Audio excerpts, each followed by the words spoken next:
자, 오늘 우리가 깊이 파헤쳐 볼 자료는 주제가 출애굽기가 당신이 생각하는 것보다 훨씬 더 큰 의미를 갖는 이유인데요. 여러분, 혹시 모세가 지팡이로 바다를 쫙 가르고 이집트를 탈출하는 그 유명한 노예 해방의 서사가 사실은 거대한 빙산의 일각에 불과하다면 어떨까요? 보통 우리는 그걸 영웅서사로 생각하잖아요. 그렇죠. 그래서 오늘의 미션은 바로 이것입니다. 출애굽기라는 너무나도 익숙하고 고전적인 역사적 사건, 그 표면 아래에서 맹렬하게 끓어오르고 있던 우주적 차원의 영적 전쟁과 고대인들의 진짜 세계관을 낱낱이 해체해보는 겁니다. 정말 흥미로운 미션이죠. 우리가 흔히 출애굽기를 떠올리면 채찍질 당하면서 피라미드를 짓던 억압받는 노예 계급이 자유를 찾아 떠나는 일종의 감동적인 인간 승리의 드라마로만 소비하기가 쉽거든요. 영화 이집트의 왕자 같은 거 생각나잖아요. 네, 맞습니다. 모세의 카리스마 넘치는 리더십이나 파라오와의 기싸움, 이런 인간적인 충돌에만 집중하게 되니까요. 하지만 시저 박사의 자료가 우리에게 요구하는 것은 시선의 완전한 전환입니다. 시선의 전환이요? 네. 이 사건의 뼈대를 제대로 이해하려면 현대인의 렌즈를 벗고 그 당시 사람들의 눈, 즉 고대 이스라엘 사람들의 세계관 안으로 직접 걸어 들어가야 한다는 것이죠. 자, 이 내용을 하나씩 풀어보죠. 우리가 어릴 때부터 혹은 대중문화를 통해서 수없이 들었던 이야기입니다. 모세와 파라오의 대결, 그리고 이집트 전역을 휩쓴 10가지 재앙 말이죠. 네, 아주 유명한 이야기죠. 보통 우리는 이 재앙들을 단순히 이집트 사람들을 괴롭히거나 파라오의 그 엄청난 고집을 꺾기 위해서 신이 내린 무작위적인 마법 혹은 거대한 자연재해의 연속이라고 생각하잖아요. 자연이 분노했다, 이렇게들 많이 보시죠. 그런데 자료를 보면 이게 단순한 인간 대 인간의 대결 혹은 인간 대 자연의 대결이 아니라고 명시합니다. 여호와라는 신과 이집트의 신들 간에 벌어진 아주 치밀하게 계산된 영적 대결이라는 겁니다. 여기서 대단히 흥미로운 점은 당시 고대 이스라엘 사람들이 자신들을 억압하던 이집트의 종교와 신화 시스템에 대해서 현지인 못지않게 아주 깊고 구체적인 지식을 가지고 있었다는 사실입니다. 아, 이스라엘 사람들도 이집트 신들을 다 알고 있었다는 거네요. 그렇죠. 희저 박사는 이것을 신명기 32장의 세계관, 이른바 신성한 회의라는 개념으로 설명합니다. 잠깐만요. 신명기 32장 세계관요? 그 부분은 조금 쉽게 풀어주셔야 할 것 같습니다. 보통 우리는 고대 이스라엘 하면 엄격한 유일신 사상만 딱 떠올리잖아요. 세상의 신은 오직 하나뿐이다. 이런 기조 말입니다. 네, 현대의 관점에서는 그렇죠. 그런데 고대 이스라엘 사람들이 다른 영적 존재들이나 신들이 실제 한다고 믿었다는 건가요? 훌륭한 지불입니다. 현대의 잣대로 보면 모순 같지만 고대 근동의 맥락에서는 전혀 그렇지 않았습니다. 고대 이스라엘 사람들은 창조주인 최고신이 존재하지만 그 아래에 각 민족과 국가를 다스리도록 배정된 하위 영적 존재들, 즉 신들이 존재한다고 보았습니다. 아, 그러니까 일종의 영적인 계급사회 같은 거군요? 맞습니다. 이 세상은 수많은 영적 존재들이 각자의 영토를 다스리는 거대한 영적 지정학의 무대였던 셈이죠. 이런 관점에서 10가지 재앙을 다시 보면 완전히 새로운 그림이 나타납니다. 재앙은 무작위로 던져진 벌이 아니거든요. 무작위가 아니다. 네, 이집트의 특정 신들을 겨냥한 아주 정확하고 치명적인 저격이었습니다. 아, 그러니까 아무렇게나 폭탄을 막 던진 게 아니라 이집트 신들의 명단, 킬리스트를 하나하나 지워나가는 과정이었다는 거군요. 자료에 나오는 구체적인 사례를 보면 정말 놀랍습니다. 단순히 나일강이 피로 변했다, 징그럽다, 이게 아니었죠. 전혀 아닙니다.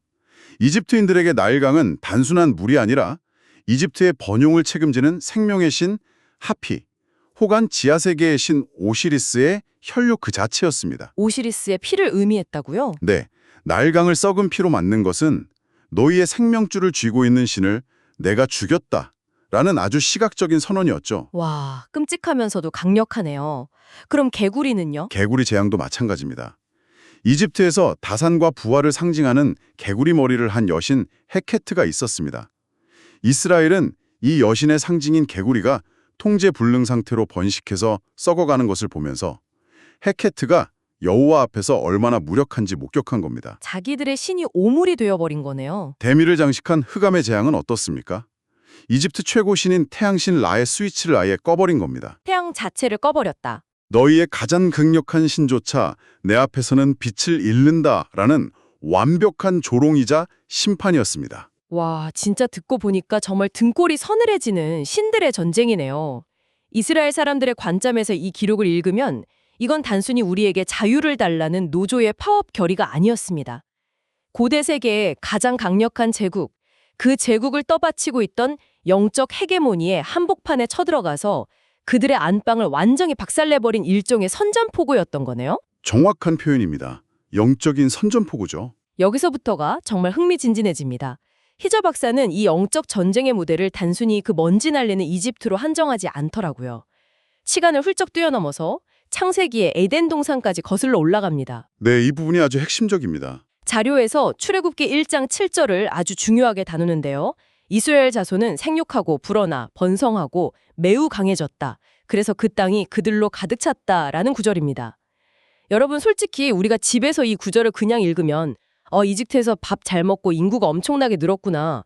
파라오가 긴장했겠네 하고 쓱 지나칠 법한 아주 건조하고 평범한 문장 아닙니까? 그렇죠. 대부분의 독자들이 그 지점에서 속도를 내서 그냥 다음 이야기로 넘어가 버리죠. 하지만 고대 히브리어 원문의 렌즈를 끼고 이 문장이 사용된 단어들을 추적해보면 성경 전체를 관통하는 엄청난 연결고리가 수면 위로 떠오릅니다. 어떤 연결고리죠? 여기서 쓰인 생육하다와 번성하다라는 단어 조합은 창세기 1장에서 하나님이 에덴 동산을 창조하시고 인류에게 주셨던 최초의 명령, 이른바 에덴 언약에 등장하는 정확히 그 단어들입니다.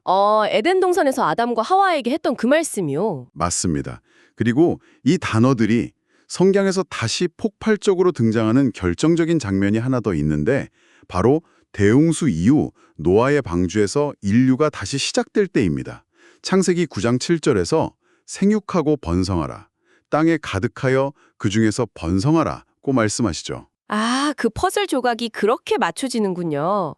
그러니까 하나님이 태초의 에덴 동산에서부터 원하셨던 인류의 그림, 그리고 대홍수 이후 노아를 통해서 다시 한번 시도하셨던 그 웅장한 비전이 마침내 무대를 옮겨서 이집트라는 낯선 땅에서 실현되고 있었다는 이야기네요. 네, 바로 그겁니다. 이 부분은 정말 청취자 여러분도 유레카를 외치실 만한 포인트입니다. 왜냐하면 우리는 보통 성경을 읽으면서 야곱 일가가 흉년을 피해서 약속의 땅인 가나안을 버리고 이집트로 내려간 것을 일종의 거대한 실패 혹은 역사적인 뼈아픈 우회로라고 생각하는 경향이 있거든요. 거기서 버텼어야지. 왜 하필 이집트로 가서 400년이나 노예 고생을 사서 했을까 하면서요. 그 역사적 궤적을 실패나 우회로로 보는 것은 철저히 우리의 근시안적인 시각입니다. 요셉의 서사를 조금만 더 거시적으로 들여다보면 야곱 일가의 이집트 이주는 단순한 생존을 위한 도피가 아니었습니다. 도피가 아니었다면요? 기근이라는 거대한 죽음의 그림자 속에서 하나님의 백성뿐만 아니라 고대 근동의 수많은 민족을 살려두기 위해 요셉을 미리 파견하신 일종의 구조작전이었습니다.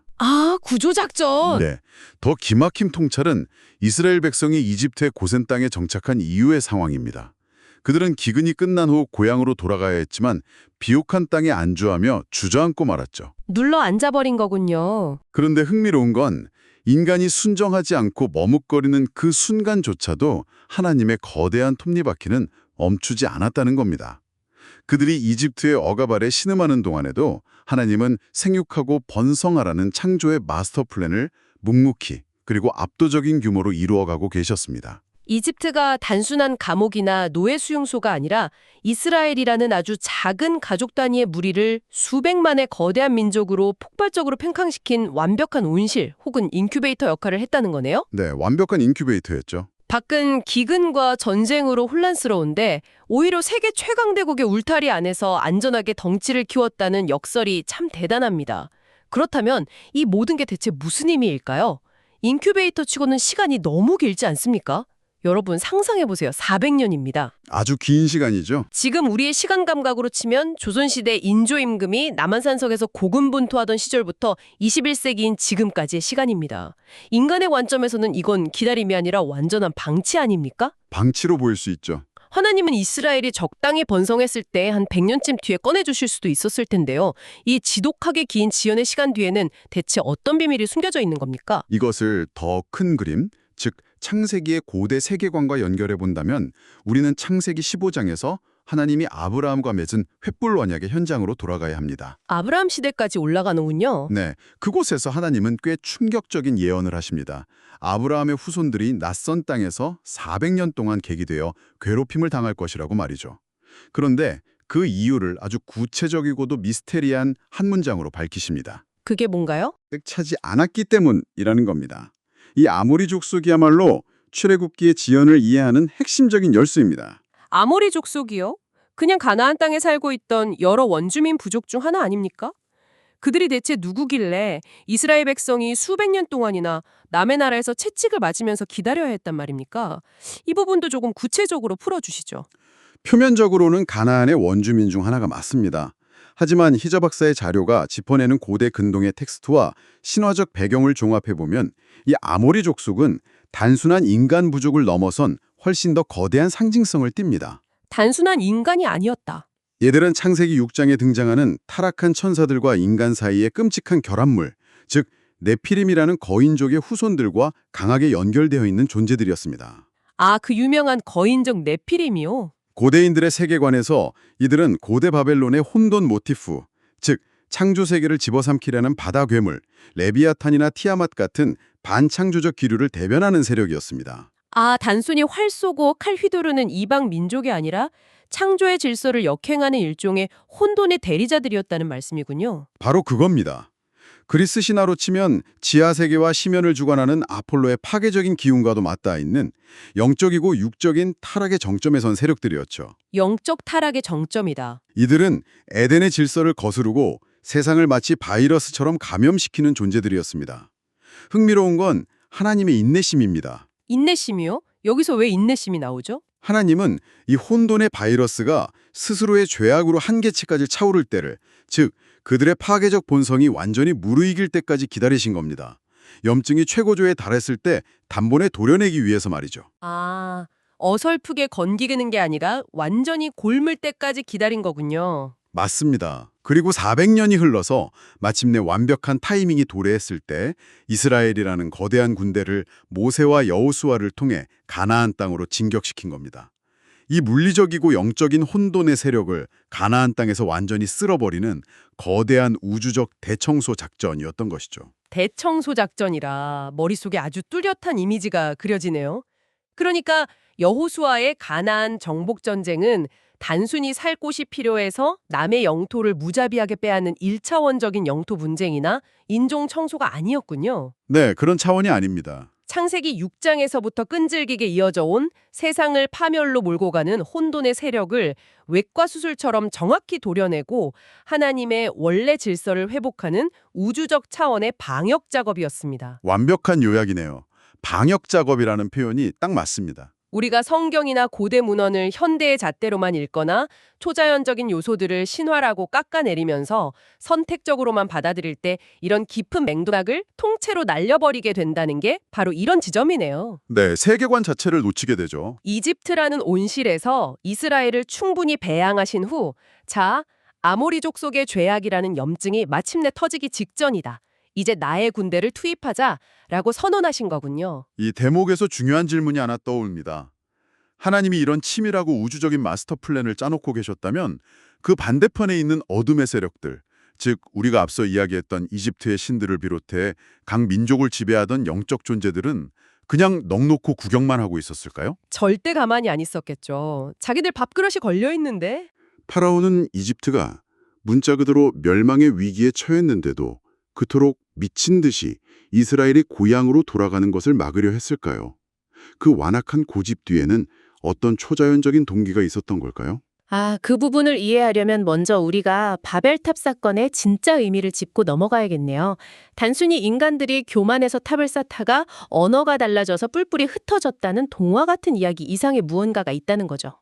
네, 그렇습니다. 자료를 보면 하나님이 바벨탑 사건 때 다른 모든 민족, 즉 열방을 하위 영적 존재들에게 넘겨주시고 일종의 이혼을 선언하셨다는 아주 낯선 개념이 등장합니다. 네, 그 이혼, 유업 박탈의 개념이 매우 중요합니다. 고대 이스라엘의 신학적 관점에서 볼 때 바벨탑 사건은 인류가 하나님을 완전히 거부한 결정적인 반역이었습니다. 하나님을 완전히 버린 거군요. 그래서 하나님은 좋다. 너희가 나를 거부하고 너희만의 신들을 원한다면 내가 너희를 그 하위 영적 존재들에게 넘겨주겠다 면서 열방과의 관계를 끊어버리십니다. 무서운 선언이네요. 그리고 나서 인류 구원의 역사를 완전히 처음부터 다시 쓰기 위해 우상 숭배의 땅에서 아브라함이라는 한 사람을 불러내어 완전히 새로운 가족, 새로운 민족을 창조하십니다. 그게 바로 이스라엘입니다. 출애굽기에서 이스라엘이 유독 나의 첫째 아들, 하나님의 아들로 불리는 이유가 바로 이 역사적 배경 때문입니다. 와, 그렇다면 타락한 영적 존재들 입장에서는 이스라엘이 눈엣가시를 넘어서 엄청난 공포의 대상이었겠군요. 자기들이 전 세계의 민족들을 하나씩 꿰차고 왕노릇을 하면서 인간들의 숭배를 즐기고 있는데 하나님이 나의 진짜 아들이라며 새로운 민족을 키워나고 있었으니까요. 정확히 보셨습니다. 이 타락한 신들은 바보가 아닙니다.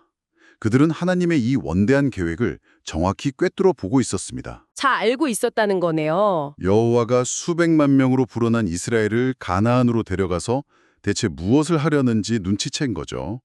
가나안은 단순한 부동산이 아니었습니다. 부동산이 아니면 뭐였죠? 그것은 하나님이 에덴 동산의 비전을 전지구적으로 재가동하기 위해 적진 한가운데 가장 먼저 확보하려는 일종의 해병 교두보였습니다. 해변 교두보라는 표현을 들으니까 2차 세계대전의 노르망디 상륙작전이 확 떠오르네요. 연합군이 유럽을 나치로부터 탈환하기 위해서 프랑스 해변에 첫 발을 내디뎠던 것처럼 가나안이라는 땅을 발판으로 삼아서 전 세계, 즉 다른 영적 존재들에게 빼앗겼던 열방을 향해 하나님의 통치권을 다시 확장해 나가려 하셨다는 거군요. 완벽한 비유입니다. 당시 열방을 지배하고 있던 타락한 이집트 신들의 입장에서 한번 그 상황의 공포를 상상해 보십시오. 네, 상상이 갑니다. 우리가 이 거대한 이집트 제국을 다스리면서 노예들의 피땀으로 세워진 신전에서 숭배를 받는 지금 이 상황이 완벽한데 여호와가 저 이스라엘이라는 무리를 데리고 우리 영토를 뚫고 지나가 세상의 중심에 교두보를 세우려 한다고 절대 안 된다라는 거죠. 완전 패닉 상태였겠네요. 저들을 여기서 영원히 노예로 썩게 만들거나 차라리 홍해바다에다 수장시켜버려서 여호와의 거대한 구원 프로그램이 아예 시작조차 못하게 만들어야 한다. 이것이 바로 파라오의 기이할 정도의 집착과 이집트 신들이 이스라엘을 놓아주지 않으려 발악했던 숨겨진 동기였습니다. 아, 그렇게 연결되는군요. 이면에 흐르는 이 거대한 우주적 전쟁의 기류를 이해하고 나면 10가지 재앙과 홍해 사건이 얼마나 치열하고 스케일이 큰 영적 격돌이었는지 피부로 실감하게 됩니다. 정말 압도적인 통찰입니다. 대화가 진행될수록 점점 빠져드네요. 단순히 성경을 텍스트로 읽을 때는 절대 보이지 않던 거대한 3D 입체 영상이 눈앞에 펼쳐지는 기분입니다. 오늘 우리가 이 시간 동안 나눈 방대한 이야기들의 맥락을 한번 짚어보겠습니다. 네, 정리가 필요할 것 같네요. 출애굽기는 단순히 파라오의 압제에서 벗어난 노예 탈출기가 아니었습니다. 고대인들이 인식했던 방식 그대로 창조주 여호와와 이집트의 지배 신들, 그러니까 라, 오시리스, 헤케트 등이 정면으로 충돌한 정확한 표적 심판이자 영적 전쟁이었죠. 맞습니다. 또한 이스라엘 백성이 이집트의 고센 땅에서 기하급수적으로 늘어난 것은 인간의 실패가 아니라 에덴 동산에서부터 시작된 생육하고 번성하라는 창조주의 명령이 온실 속에서 성취되는 경이로운 과정이었습니다. 네, 아주 중요한 포인트죠. 그리고 무려 400년이라는 답답할 정도의 긴 기다림은 네피림의 후손이자 혼돈의 대리자인 아모리 족속의 죄악이 한계점에 도달해서 완벽한 대청소의 타이밍을 맞추기 위한 하나님의 전략적 인내였습니다. 정확합니다. 마지막으로 파라오와 이집트의 신들이 그토록 처절하게 이스라엘을 억압했던 이유는 그들이 가나안 땅에 상륙해 세상을 되찾을 해변 교두보가 되는 것을 막으려는 타락한 권력자들의 절망적인 방어전이었음을 확인했습니다. 방대한 역사와 세계관의 교차점들을 아주 명확하게 연결해 주셨네요. 우리가 그저 오래된 옛날 이야기 혹은 종교적인 기적의 모음집으로만 치부했던 텍스트 안에 이렇게 거대한 우주적 세계관과 치밀한 문학적, 역사적 장치들이 웅축되어 있다는 사실을 확인하는 것은 지적으로 대단히 흥미로운 경험입니다. 자, 그렇다면 오늘 이 깊고 진지한 대화가 지금 출근길 버스 안에서 혹은 저녁을 준비하면서 이 이야기를 듣고 계신 여러분의 일상과 도대체 무슨 상관이 있을까요? 우리는 매일같이 쏟아지는 뉴스, 이미 다 결론이 났다고 믿는 역사적 사건들, 심지어 우리가 속한 사회의 문화적 서사들을 마주하며 살아갑니다. 네, 일상적으로 겪는 일들이죠. 그리고 종종 그것들을 눈에 보이는 표면적인 현상으로만 가볍게 소비해버리죠. 하지만 오늘 우리가 출애굽기의 이면을 파헤친 것처럼 우리가 단편적으로 안다고 착각하는 모든 텍스트와 현상의 밑바탕에는 우리가 상상조차 하지 못했던 전혀 다른 관점, 숨겨진 동기, 그리고 거대한 세계관의 충돌이 자리 잡고 있을 수 있습니다. 맞습니다. 표면 아래를 봐야 하거든요. 누군가가 던져주는 정보를 수동적으로 받아들이는 대신 역사적 맥락을 파고들고 다양한 각도에서 행간을 읽어내며 눈에 보이지 않는 구조를 의심해보는 비판적 사고, 바로 이런 태도가 혼돈의 시대를 살아가는 여러분의 지식의 지평을 그리고 세상을 읽어내는 해상도를 얼마나 압도적으로 높여줄 수 있는지 오늘 이 시간이 잘 보여주었다고 생각합니다. 그 지점이 바로 이런 심층적인 텍스트 읽기가 주는 가장 강력한 무기일 겁니다. 고대의 문헌을 읽는 방식을 훈련하는 것은 곧 현재 우리가 발딛고 있는 이 복잡한 세상을 입체적으로 해석하는 안목을 기르는 것과 정확히 맞닿아 있으니까요. 자, 이제 여러분의 뇌를 한 번 더 짜릿하게 자극할 오늘의 마지막 생각거리를 던져드릴 시간입니다. 기대되네요. 어떤 건가요? 오늘 우리는 이집트의 거대한 신들을 차례차례 무너뜨리고 마침내 해방의 발걸음을 내디딘 이스라엘의 장엄한 서사를 함께 따라왔습니다. 그렇다면 여러분, 지금부터 머릿속으로 한번 생생하게 상상해 보십시오.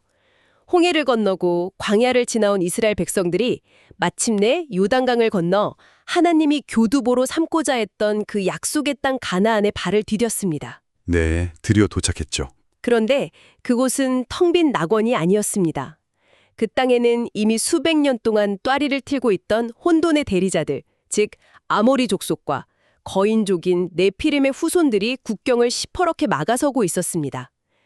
이집트 신들의 심판을 눈앞에서 목격한 이스라엘 군대가 마침내 그 가나안의 국경을 넘었을 때 그들은 단순히 키가 큰 인간 전사들이나 단단한 성벽이라는 눈에 보이는 물리적 적들 너머로 도대체 어떤 소름 끼치는 차원에 보이지 않는 초자연적 저항에 직면해야 했을까요? 상상만 해도 압도되네요. 그리고 우주적 혼돈의 세력을 뿌리 뽑아야 하는 그 끔찍하고도 치열한 정복의 여정은 갓 노예에 딱지를 뗀 이스라엘 사람들의 정신과 역사에 어떤 충격적인 파장과 트라우마를 남겼을까요? 오늘 저희가 준비한 치열한 심층 탐구는 여기까지입니다. 이 묵직하고 도발적인 질문과 함께 오늘 하루 여러분이 마주하는 모든 평범한 현상들 이면에 숨겨진 거대한 이야기의 조각들을 상상력으로 마음껏 꿰어 맞춰보시길 바랍니다. 다음 시간에도 우리는 가장 익숙한 것들의 가장 낯선 얼굴을 찾아내어 여러분 곁으로 돌아오겠습니다. 감사합니다.